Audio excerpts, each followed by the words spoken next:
বিশাল পৃথিবীকে সব দিক দিয়ে ঘিরে আছে পৃথিবীর বৃহত্তম মহাসাগর প্রশান্ত মহাসাগর। এই মহাসাগরের প্রতি কোনায় কোনায় রহস্যে ভরপুর।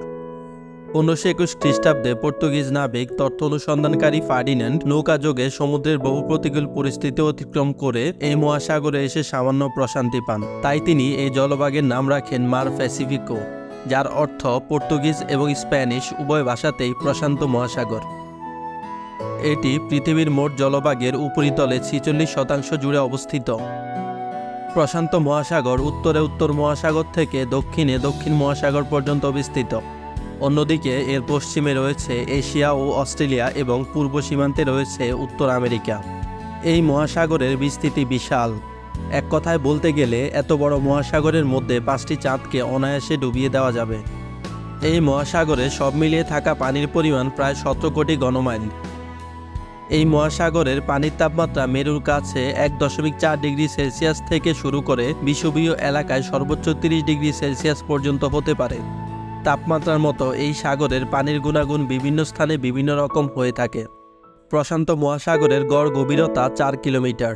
তবে পৃথিবীর গভীরতম বিন্দু প্রশান্ত মহাসাগরে অবস্থিত।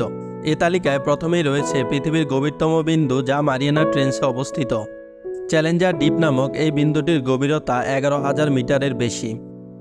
তালিকার বাকি ট্রেঞ্চগুলি হল যথাক্রমে Tonga trench, Kuril trench, Philippine trench ও কারমাডিস ট্রেঞ্চ। অন্যদিকে এত বড় মহাসাগর ঘিরে রয়েছে প্রায় অর্ধশত স্বাধীন দেশ।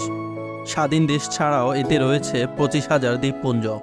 বিশ্বের দ্বিতীয় বৃহত্তম দ্বীপ নিউ গিনি এই প্রশান্ত মহাসাগরে অবস্থিত। আবার অন্যদিকে সর্বাধিক প্রসারিত পলিনেশিয়া উত্তরে হাওয়াই থেকে দক্ষিণে নিউজিল্যান্ড পর্যন্ত বিস্তৃত। এই মহাসাগরের নিচে একটি অঞ্চল আছে যাতে 452টি আগ্নেয়গিরি আছে। এই ভয়ানক অঞ্চলকে বলা হয় রিং অফ ফায়ার। তাই যে কোনো সময় আগ্নেয়গিরির অগ্নুৎপাতে পানির নিচে সৃষ্টি হয় প্রবল ভূমিকম্প, আর তাই সমুদ্রের পানিতে সৃষ্টি হয় প্রচণ্ড ঢেউ। বিশ্ব বাণিজ্যের প্রায় 95%ই সমুদ্রপথেই সম্পাদিত হয়। সমুদ্রপথে আন্তর্জাতিক পণ্য পরিবহনের ক্ষেত্রে প্রশান্ত মহাসাগরের ভূমিকা অপরিসীম। উত্তর আমেরিকার উপকূল ও পানামা থেকে এশিয়ার পূর্ব উপকূল ও ওশেনিয়া অঞ্চল পর্যন্ত এই মহাসাগরের সুবিস্তৃত সমুদ্রপথ রয়েছে। আন্তর্জাতিক বাণিজ্যের ক্ষেত্রে এই সমুদ্রপথ সবচেয়ে বেশি ব্যবহৃত হয়। এই সমুদ্রপথ দিয়ে মার্কিন যুক্তরাষ্ট্রের সাথে পূর্ব ও দক্ষিণ পূর্ব এশিয়ার বাণিজ্য সম্পাদিত হয়। জাপান, দক্ষিণ কোরিয়া এবং চীন প্রশান্ত মহাসাগর ব্যবহার করেই মধ্যপ্রাচ্য থেকে প্রচুর তেল আমদানি করে। আন্তর্জাতিক বাণিজ্যের ক্ষেত্রে প্রশান্ত মহাসাগরের তীরে বহুত বন্দর রয়েছে।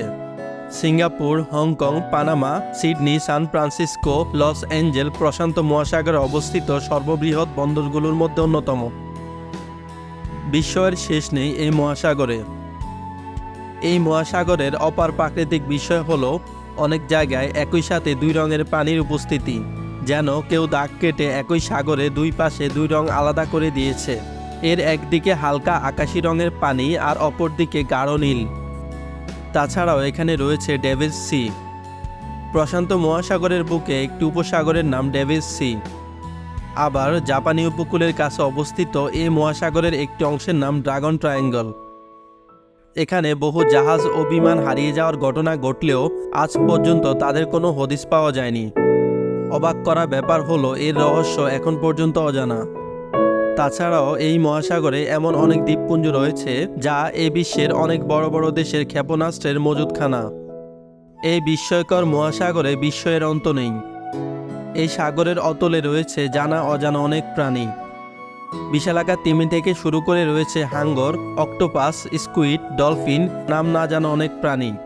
এই মহাসাগরকে ঘিরে রহস্যের শেষ নেই।